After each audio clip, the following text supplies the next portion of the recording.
Assalamualaikum warahmatullahi wabarakatuh.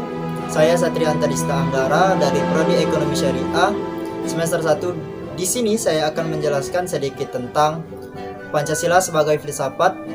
Baiklah, saya akan langsung masuk ke penjelasan tentang Pancasila sebagai sistem filsafat.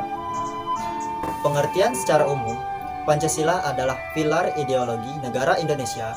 Jadi, Pancasila sebagai dasar dan pedoman yang kuat untuk mencapai tujuan negara Indonesia.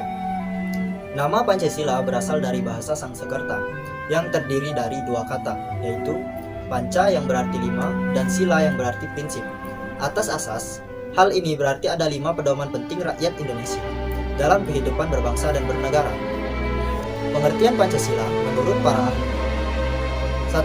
Menurut Insinyur Soekarno, Pancasila merupakan isi jiwa bangsa Indonesia yang turun-menurun berabad-abad lamanya terpendam bisu oleh kebudayaan barat. 2. Menurut Muhammad Yamin, Pancasila berasal dari kata panca yang berarti lima dan sila yang berarti sendi, atas dasar atau peraturan tingkah laku yang penting, dan lain. 3. Menurut Notonegoro, Pancasila adalah dasar filsafat dan ideologi negara yang diharapkan menjadi pandangan hidup bangsa Indonesia sebagai dasar pemersatu, lambang persatuan dan kesatuan, serta sebagai pertahanan bangsa dan negara Indonesia. C. Pengertian filsafat secara umum. Pengertian filsafat secara umum adalah suatu kebijaksanaan untuk hidup filosofia untuk memberikan suatu pandangan hidup yang menyeluruh berdasarkan refleksi atas pengalaman hidup. Ilmu yang berintikan logika, estetika, metafisika, dan epistemologi. 2. Pancasila sebagai sistem filsafat. Pengertian filsafat Pancasila secara umum adalah hasil berpikir atau pemikiran yang sedalam-dalamnya dari bangsa Indonesia yang dianggap dipercaya dan diyakini sebagai kenyataan. Norma-norma, nilai-nilai yang benar, adil, bijaksana, dan paling sesuai dengan kehidupan dan kepribadian bangsa Indonesia. 3. Pancasila melalui pendekatan dasar ontologis, epistemologis, dan aksiologis. A. Landasan ontologis. Pancasila secara ontologis.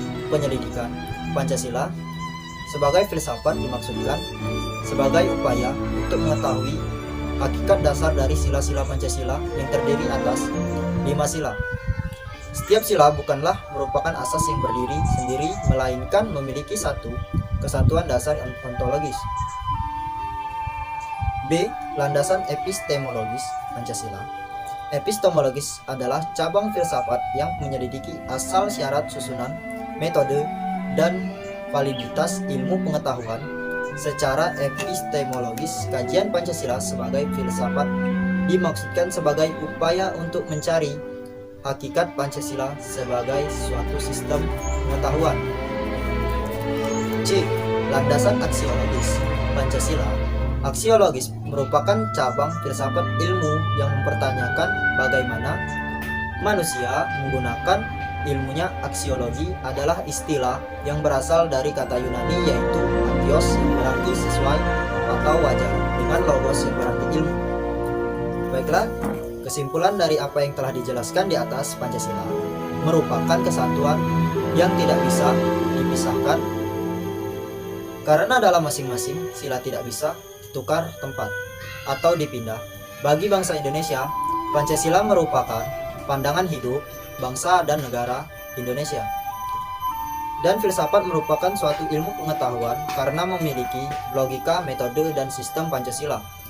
Pancasila dikatakan sebagai filsafat dikarenakan Pancasila merupakan hasil perundingan jiwa yang mendalam yang dilakukan oleh para pendahulu kita, yang kemudian dituangkan dalam suatu sistem yang tepat di mana Pancasila memiliki hakikatnya.